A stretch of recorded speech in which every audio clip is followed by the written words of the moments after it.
Dios es bueno. Bueno, quiero que me acompañen esta tarde al libro de Eclesiastés. Ya me robaron, no, ya lo resetearon. Ya iba a decir, me robaron 30 segundos.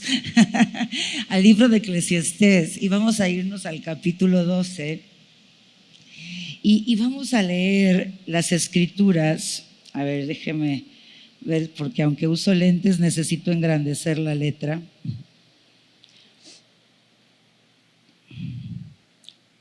Y este libro de Eclesiastés está escrito por Salomón, quien se dedicó a observar la vida y todo lo que la vida en esta tierra conlleva. Y está lleno de mucha sabiduría que puede enseñarnos a nosotros a poner un equilibrio en el valor que le damos a las cosas y hacerlo a través de la sabiduría de Dios. Sin embargo, él concluye en el capítulo 12 y Salomón recuerde que fue el hombre más sabio que vivió sobre la tierra, ¿cierto? Entonces, este hombre meditó por años, no por días, y observó por años nuestro comportamiento, la forma en que cada individuo vive y toma su vida y forma la cultura de su familia. Y a través de la guianza del Espíritu pudo darse cuenta lo que tenía valor, lo que era verdaderamente importante. Y ciertamente nuestra vida es importante para Dios, si no Él no estuviera pendiente de nosotros cada microsegundo de nuestra vida. Somos su tesoro, somos su creación. Nos ama con un amor inagotable, con un amor que no podemos medir. Va más allá de nuestra propia comprensión. Sin embargo, el lapso de vida nuestra aquí en la tierra sería básicamente igual a 1 hora en el cielo. Nuestra vida aquí en la tierra equivaldría a 1 hora en la eternidad si pudiésemos medir el tiempo de la eternidad. Y podrás decir, ¿y de dónde saca la pastora este cuento? No. La palabra dice que 1000 años son como un día para Dios. 1000 años nuestros son como un día para Dios. Y si tú haces la conversión, el otro día estábamos ahí con Tony quebrándonos la cabeza cómo sacar hasta el segundo, ¿verdad? Viene siendo alrededor de 88 años 1 hora. 1 hora. Entonces cuando Dios nos responde en 1 hora, más tardar. Y nosotros sentimos que se toma una eternidad a veces en sus respuestas, ¿no es cierto? Porque Él vive en la eternidad. Y Él siempre responde cuando nuestro corazón está listo para recibir esa respuesta. Y muchas veces necesita preparar nuestro corazón para que aquel tesoro, aquella perla que Él nos da, no se pierda, sino que realmente pueda causar la vida que es intencionada a darnos. Y entonces nos vamos al libro de Eclesiastés capítulo 12 y vamos a leer el versículo 9 en adelante. Y mira lo que concluyó Salomón. Cuanto más sabio fue el predicador, tanto más enseñó sabiduría al pueblo. Yo estoy leyendo la Reina Valera 2020, por si tienes Biblia digital. Tanto más enseñó sabiduría al pueblo. Escuchó, estudió y compuso muchos proverbios. Procuró el predicador encontrar palabras adecuadas y escribir la verdad con acierto. Las palabras de los sabios son como aguijones y como clavos hincados. Las de los maestros de la congregación pronunciadas por un pastor. ¿Por qué? Porque son como aguijones y como clavos hincados en nosotros cuando se predica la palabra, porque muchas veces pega justo en la llaga que tiene nuestra alma, en la área donde tú y yo estamos débiles, donde cojeamos, donde necesitamos un impacto de Dios en nuestra vida. Y que, ¿sabes qué? Cuando tú sientes que la palabra te incomoda, dale gracias a Dios. Porque no hay nada peor que oír una palabra que debe de impactar tu vida, quizá confrontar tu condición y que tú ni te enteres. Porque si no te enteras, ¿cómo entonces podrás rendirte a Dios? ¿Cómo entonces podrás ver la gloria de Dios? ¿Cómo entonces podrás ver su poder manifestarse en tu debilidad? Porque Él dice que su poder se perfecciona en tu debilidad, en mi debilidad. Entonces, cuando yo estoy escuchando la palabra, estudiando la palabra y siento que Dios me da así como un ponche aquí en la boca del estómago, ¿verdad? Y se me va el aire y digo, oh, ¿verdad? Aquí estoy yo, esto es lo que necesito. O sea, y siento esa incomodidad. En vez de abrazar las palabras del enemigo, de avergonzarte, de sentirte acusado, de sentirte señalado, reprende eso, porque es tiempo de darle gracias a Dios, porque te está permitiendo ver un área de tu vida donde Él quiere descender y mostrarte su poder para perfeccionarse en ti. No es tiempo de sentirte avergonzado, es tiempo de celebrar lo que Él va a hacer en tu vida. No celebras la debilidad, celebras el Dios que tienes, celebras el Dios que está ahí presto para decir, ven a mí que yo tengo la solución, ven a mí que yo tengo el poder, ven a mí que yo puedo sanar absolutamente todas las cosas, yo puedo romper cualquier cadena. No hay situación más grande que tu Dios. Yo soy más grande que cualquier gigante. No importa cuántos años has tratado de cambiar y no has podido, yo puedo hacerlo en ti. Entonces, que no te abata ese aguijón, ese dolor que sientes en el orgullo, en el ego, ¿verdad? Sino más bien digamos, Señor, ayúdame a pasar de mi ego, ayúdame a callar esta voz del enemigo. Yo quiero disfrutar de tu poder en mi vida.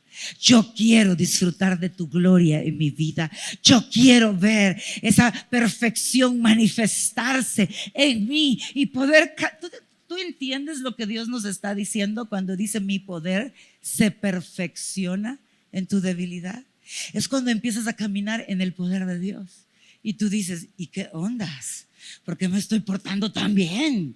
¿Verdad? Si esta gente me cae re mal y yo estoy siendo amable, ¿verdad? ¿Qué pasa conmigo? ¿Y por qué amo a ese que antes decía desgraciado y hoy lo veo agraciado? ¿Verdad? Y empiezas a preguntarte, ¿qué está pasando? ¿Y de dónde sale esta bondad? Si yo, y generosidad, ¿cuándo yo he sido generoso? Si yo de todo me conocían, ¿verdad? Y empiezas a ver esto, pero tú no estás haciendo un esfuerzo por ser así. Tú hiciste un esfuerzo por rendirte a Él.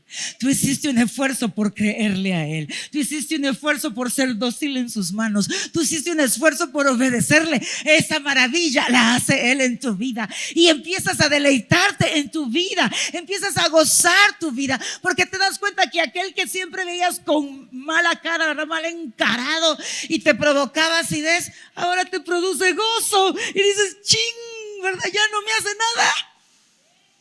Porque hay un poder más grande habitando dentro de ti. Y está Él obrando, porque tú le dijiste, está bien, ya entendí, en esta área yo no puedo, pero tú sí puedes en mí. Así que no te avergüences de lo que no puedes, porque desde el principio Dios dijo, no puedes, como dice Delia, manito, manita, no puedes. ¿O acaso no dice su palabra? Todo lo puedo. Y es que nos lo sabemos de memoria y lo decimos, ¿verdad? Con garbo, pero a veces no lo entendemos. Puedo hacerlo todo cuando Cristo me sostiene. Puedo hacerlo todo cuando el poder de Dios me llena. Puedo hacerlo todo cuando lo conozco más cada día y lo dejo actuar en mi vida. No hay nada imposible para el que cree. Y para creer hay que conocer, hay que entender y hay que dar pasos de fe, de obediencia. Y entonces aquello que es invisible se hace realidad en mi vida. Cantábamos hace un ratito, cuando estoy en tu presencia es el cielo para mí, ¿no es cierto? tu presencia es el cielo para mí. Y yo le decía a Dios, realmente tu presencia hace que el cielo se haga visible para mí y entienda yo cuán verdadero es el cielo, cuán real es este poder. Ayer yo venía haciendo un recuento de todas las cosas horribles que Dios ha venido cambiando en mi vida y todavía sigue y no ha terminado. Pero qué rico es ver que su palabra, sí, a veces va a sentirse como aguijón, como un clavo. ¿Tú te imaginas un clavo en tu mano que no te lo puedes quitar, el dolor y la incomodidad? Pero eso es lo que Dios quiere. Dios quiere que tú te incomodes con el pecado que llevas dentro, que te moleste faltarle a Dios, no lo que te está sucediendo, no como tú eres, no lo que tú estás haciendo por orgullo o por ego, no, que te incomode porque Él se merece todo, que te incomode porque tú lo quieres amar como Él se lo merece. Y entonces esa incomodidad es la que te lleva a ir a su presencia y decirle: aquí lo dejo y hoy estoy dispuesta a amar a mi enemigo, hoy estoy dispuesta a que tú me muestres cómo lo haces en mí para que yo me pueda deleitar en ese poder que se perfecciona en mi debilidad. Amén. Amén. Y sigue diciendo: ahora, hijo, además de esto, acepta ser amonestado. Amén, decimos todos, ¿verdad? ¿A quién le gusta ser amonestado? ¿A quién le gusta ser corregido? ¿A quién le gusta que le digan: mira, has hecho todo esto bueno, pero hoy necesito hablar de las áreas de necesidad en tu vida, de las áreas que necesitan crecimiento? Y nuestro orgullo se ve ahí en una batalla, ¿no es cierto? Porque no es agradable a la carne, pero el espíritu, cuando tú permites esa amonestación, cuando tú permites esa corrección, sabes, a veces se me corregía y en el momento yo decía: no tienen razón, no tienen razón. Y estás con los guantes puestos, ¿verdad? Porque de alguna manera estás como defendiéndote y protegiendo tu valor, porque tu identidad la has puesto sin darte cuenta en cuán bien haces las cosas, ¿no? Pero tu identidad está por encima de eso. ¿Por qué? Porque somos imperfectos y nos vamos a equivocar, punto. Entonces mi identidad no puede estar basada en la condición de mi imperfección. Tiene que estar basada en mi creador, en quien dice cuánto valor yo tengo. Y Él dice que tú vales tanto que Él dio a su hijo y su hijo dijo: sí, estoy dispuesto a morir por ellos, porque eso es lo que valen para mí. Ese es tu valor, ¿sí? Y entonces cuando nosotros estamos de repente siendo corregidos y estamos con los guantes de box puestos, ¿verdad? Para protegernos, lo que Dios anhela es: ¿sabes qué? Quítate los guantes, porque yo no estoy hablando de tu valor, yo no estoy hablando de que tú eres menos para mí, yo estoy hablando de un área donde yo me quiero glorificar, donde yo quiero manifestarme. Entonces empieza a reconocer, dile a Dios: hazme consciente cuando mi orgullo esté actuando en medio de una corrección. Hazme consciente cuando mi ego quiera intervenir para decirle al orgullo y para decirle al ego: calla, sujeto, ¿verdad? Al Espíritu de Dios.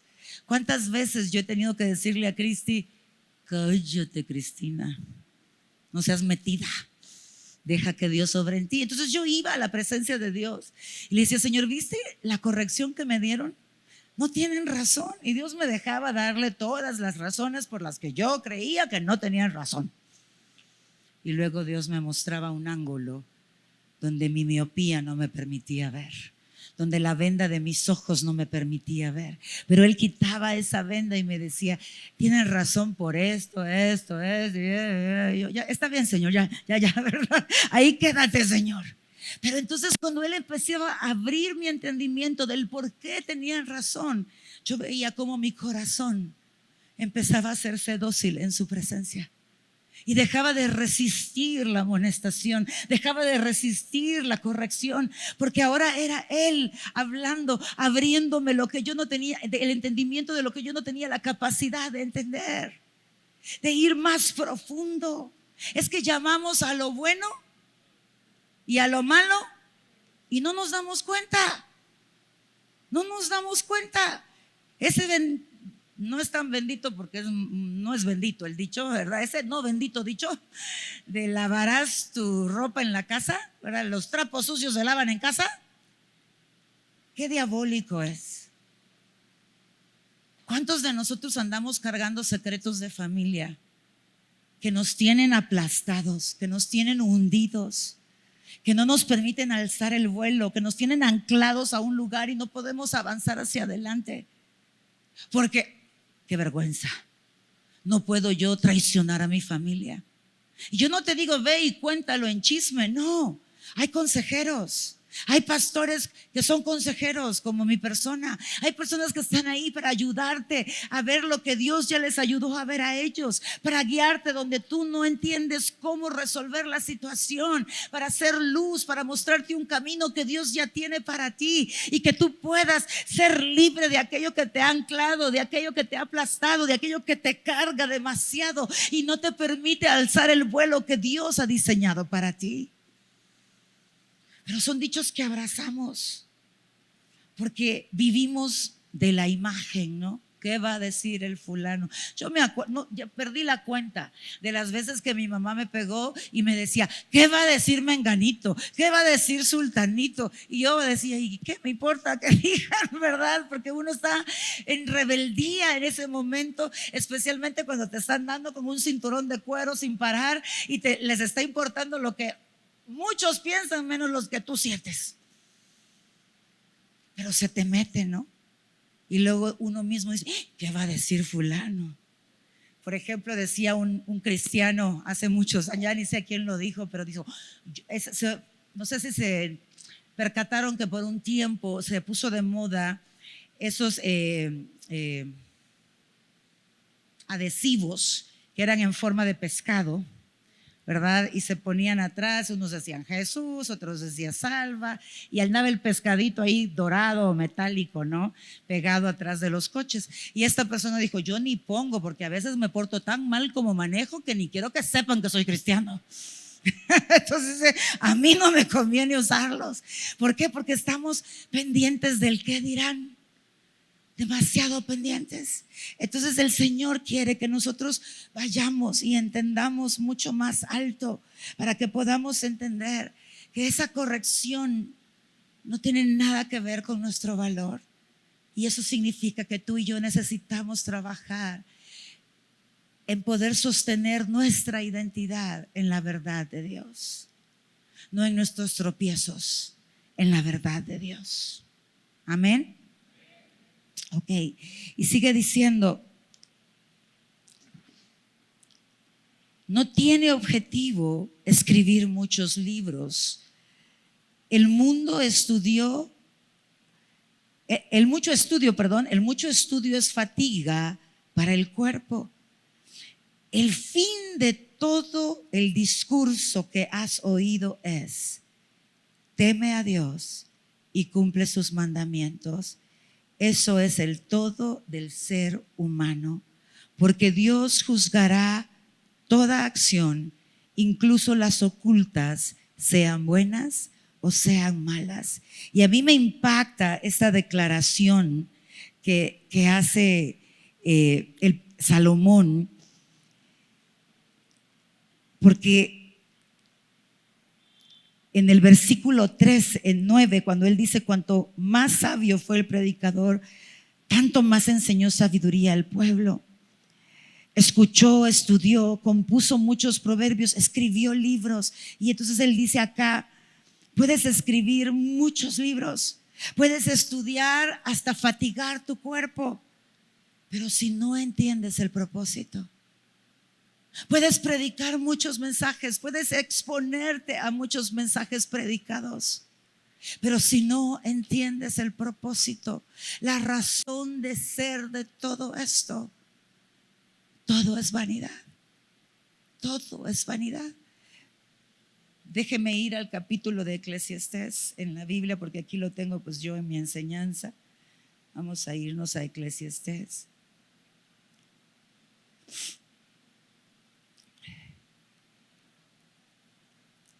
Y él dice, quiero leer la Reina Valera 60, a ver si la encuentro rápido. Aquí está.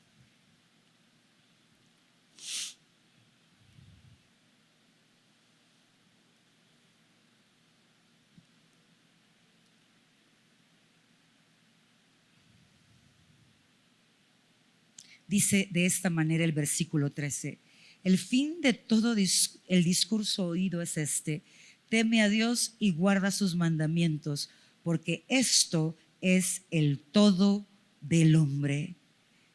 Y luego hay otro versículo que dice el Salomón, y dice: vanidad de vanidades, todo es vanidad. ¿Y qué significa eso? ¿Qué significa que todo es vanidad? La vanidad es todo aquello que dejará de ser, que va a desaparecer, ¿sí? Cuando yo veo mis fotos de 15 años digo, ay, ¿verdad? Qué piel más bonita, ¿verdad? No hay arrugas por ningún lado, ¿verdad? La juventud está en su mayor expresión, ¿verdad? En uno. Y luego ves de 21 y dices, pues todavía me veo joven, pero ya me noto más grande, ¿verdad? Y como que esta juventud no me va a durar mucho, y luego llegan los 30 y te golpean, y luego suena el 40, ¿verdad? Y luego el 50, ¿no? Y de ahí pues ¿para qué seguir contando, no? Y entonces ya pues hay que hacer mucha pesa, porque si no empieza esto a volar por todos lados, ¿verdad? En fin, ¿no? Todo empieza a caerse, ¿verdad? De alguna manera, ¿no? Y yo a veces me veo mi piel y digo, tengo que usar más humectante porque qué fácil se me reseca, ¿no? Y empiezas a tener, porque desaparece. Aquello en lo que algún momento dijiste, ay, qué joven soy y qué hermosa soy, tarde o temprano será qué mayor soy, y aprender a decir, y sigo siendo hermosa, porque Dios nos hizo hermosos a todos, ¿sí o no? Pero no es así la realidad, ¿verdad? Empezamos a quejarnos de la primera arruga que sale. Ay, esa primera cana que le sale a la mujer. Dios mío. Dices, ¿cómo es posible? Le hablas a todas tus amigas, ¿verdad? En las redes la publicas, te tomas la foto así, ¿verdad? Y dices, ¡ah! El grito de auxilio, la muerte está llegando, la tierra se está abriendo, ¿no? Porque valoramos todo esto como algo que atesorar y de donde depende nuestra valía. ¿Sí o no? El hombre que empieza a ser calvo dice, yo que oré al Señor que no me diera la calvicie de papá, ¿verdad? Y empieza a abatirse, se mete a googlear qué puede hacer para que le nazca pelo, ¿verdad? Para detener la caída. O sea, es una desesperación que entra, ¿sí o no? No, si también los hombres tienen vanidad, no crea. Cuando ya la llantita se empieza a sentir, ¿verdad? Empezamos a batirnos. Y Dios dice, ¿sabes qué? Todo lo que deja de ser es vanidad. Yo quiero preguntarte, ¿este cuerpo va a dejar de existir algún día? ¿Cuánto tiempo vamos a vivir en la tierra? Pongámonos un máximo alto de vida. ¿Cuál será esa expectativa de vida de años alta que tú tienes? ¿90? ¿100? Hay pocos de 100, ¿verdad? Quizás a 90 llegamos, ¿no? 90. O sea, vamos a vivir según la eternidad 1 hora. 1 hora vas a vivir tú y yo. Y estamos tan abatidos por la vanidad, por lo que va a dejar de ser. Y Dios dice, ¿sabes qué? Si hay algo en lo que sí de verdaderamente debes preocuparte, es en entenderme a mí, porque lo que yo anhelo es que tú conozcas mis mandamientos, pero entendiendo lo que es el temor a mí. ¿Qué es temer a Dios? ¿Tenerle miedo de un infierno? ¿Tener miedo? Desobedecí, ¿me va a castigar? ¿Quién te dijo? Dame el versículo bíblico que diga, hoy te equivocas, al ratito te castigo. No lo vas a encontrar. Si te vas al Antiguo Testamento vas a hallar muchos de fuego consumidor y de todo el rollo. Pero Cristo murió en la cruz y empezó una dispensación de gracia. ¿Cuál es la gracia? Esperar y esperar y esperar a que tú y yo entendamos para Él salvarnos. Hay un versículo que dice, si tú crees que yo retardo mi venida, o sea, Jesucristo, si tú crees que yo estoy retardando mi venida, ¿cuánta gente en momento de angustia dice, ay Señor, ven ya porque me quiero ir al cielo, ¿verdad? Pareciera que retarda su venida. Dijo que Él iba a venir más o menos después de 2000 años y ya pasaron los 2000 años y contando, ¿verdad? Vamos en el 20, ¿no? Y ahí vamos contando. 20 años, estamos 24. Vamos 24 años, ¿no? Y contando y todo el mundo está abatido. Pero si para Él 1000 años son como un día, o sea, ¿en qué tramo de este inicio de los nuevos 1000 años va a venir Él? ¿En qué momento puede decir que a 2100, 2200? Esos que dicen, no, ya, en una década, 20 años viene el Señor. Mira, no crea esas cosas, por favor, porque en internet hay casi que fecha, día, hora, noche, si de día, de mañana, o sea, de tarde, de noche, todo encuentra. Por ciertas señales, pero nadie sabe ni el día ni la hora. Y si no saben el día y la hora, mucho menos el año. ¿Me explico? Pero lo que sí debo de saber es cómo vivir mi vida. Y el temor a Dios es cuando tú lo empiezas a descubrir y lo primero que vas a descubrir es cuánto te ama a pesar de tu condición.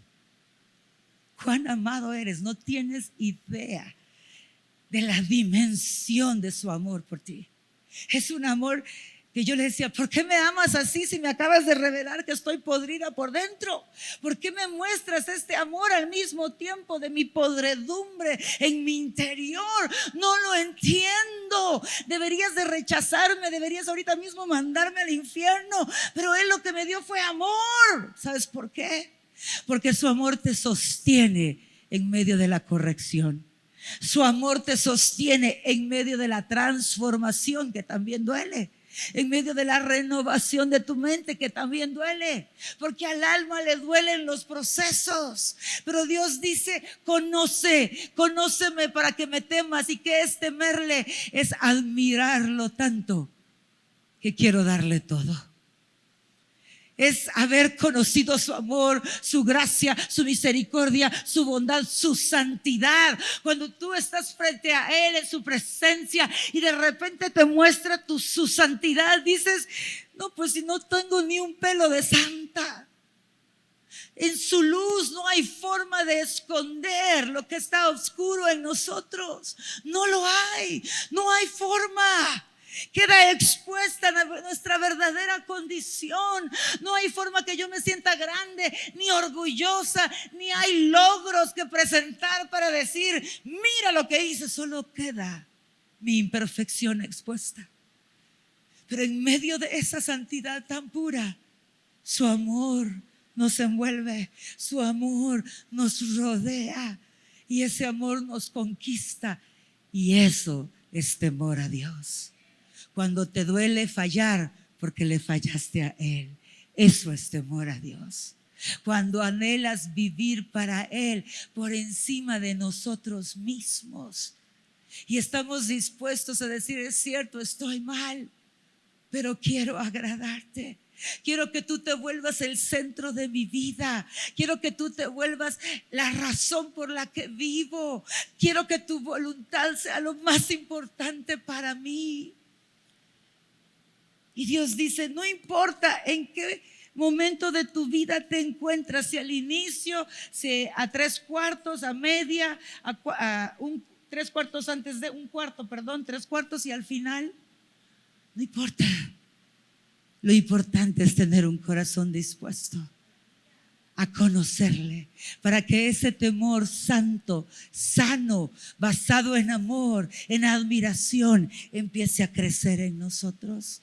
Entonces viene y dice Salomón: todo es vanidad si no conoces a Dios y no entiendes su corazón, porque habrás pasado por alto quién es Él. Y si no sabes quién es Él, no habrá temor en tu corazón para Él. Y no podrás seguir sus mandamientos de acuerdo a su corazón. Hay personas que se portan bien y hacen las cosas correctas. Y esas personas no le tienen paciencia a los que se equivocan. Esas personas no tienen misericordia para los que cometen pecado, porque aprendieron a hacer lo correcto con su intelecto y con su capacidad humana. Entonces no hay un corazón compasivo, no hay un corazón misericordioso, no hay un corazón paciente para los demás. Y entonces se sienten por encima de los demás, sienten superioridad a los demás. Porque la letra sin el espíritu está muerta. Por eso traje la Biblia de papel. ¿Qué ve usted aquí? Letras, ¿no? Muchas letras. ¿Y por qué es palabra viva si estas son letras? ¿Qué es la diferencia? Son letras escritas en nuestro idioma para entenderlas fácil con nuestro intelecto, porque son letras. Pero si yo me quedo con la letra que puedo entender con facilidad y empiezo a obedecer esa letra, estaré muerto en vida y me sentiré superior a los demás por mi conducta y los trataré de esa manera. Pero esta letra en el nuevo pacto cobra vida a través del Espíritu, porque es un pacto de Espíritu y se vuelve palabra viva. Y cuando yo dependo del Espíritu Santo para que me explique esta letra y esta letra se vuelva entonces palabra viva, la revelación del cielo se hace manifiesta y el cielo se vuelve parte de mi vida y parte de quien soy. Por lo tanto, el final de todo discurso es uno solo: teme a Dios. Entonces, ¿qué es? Asegúrate de conocerlo y entenderlo. ¿Cómo? Buscándolo. ¿Cómo lo busco? Cuando venimos y nos congregamos, lo buscamos. Cuando estamos en casa y empezamos a estudiar, a escudriñar, no a leer, porque no es un libro más, a escudriñar la palabra. No sé quién me decía, si Pame me decía un día de estos que estaba estudiando una porción de la palabra y le dijo a Dios: no voy a pasar hasta que me la expliques. Y lleva más de un mes ahí y sigue ahí estacionada en esos versículos. ¿Por qué? Porque quiere la vida de la palabra, no solo decir yo lo leí. ¿Cuántos se jactan de decir yo leí 10 veces la Biblia? ¿No? La pregunta es: ¿cuán transformado estás? ¿Cuánto fruto del Espíritu hay en ti? ¿Qué te dejó leerla 10 veces? ¿Viste a Dios? ¿Viste su corazón? ¿Viste su misericordia? ¿Entendiste la motivación de su corazón? ¿Entendiste la riqueza eterna que había para ti? Amados, vamos a estar expuestos a muchos discursos, a muchas prédicas, a muchas enseñanzas, a muchos cantos que están diseñados, unos para adorar a Dios y pueden revelarte a Dios en la adoración, otros para alabarlo por lo que Él ha hecho y otros para darle gracias por su fidelidad. En fin, en cada uno de ellos se habla de Él, de lo que hace por nosotros y de quién es Él. Pero si no estoy conectado con el Espíritu, no entenderé lo que está pasando. Podré sentir emociones porque la música te hará sentir emociones. Podrás llorar, podrás postrarte, podrás aún quebrantarte en llanto, pero no necesariamente fue el Espíritu, posiblemente fue emocional. Pero si estoy conectada con el Espíritu, esa música trascenderá al Espíritu y traerá convicción de espíritu a mi vida, de justicia, de pecado y de juicio. Podré entender lo que Dios llama bueno, que yo llamaba malo. Podré entender lo que Dios llama malo, que yo llamaba bueno, o no tan indispensable, o no tan importante, o no tan necesario. Pero Dios dice, sí es indispensable, sí es importante, sí es necesario. Y ahí es donde tú y yo debemos de poner la intención con la que hacemos las cosas. Quiero ser intencional en temer a Dios. Quiero ser intencional en guardar sus mandamientos de acuerdo a su corazón. Y cuando alineamos nuestra vida ahí, dejamos de ser vanidad y nos volvemos eternidad. Porque eso es lo que Él tiene para su pueblo, eternidad. Eso es ser salvo. Eso es recibir a Cristo. Eso es abrazar el reino de los cielos. ¿Quién dice amén? Amén. Si gustan, nos ponemos de pie.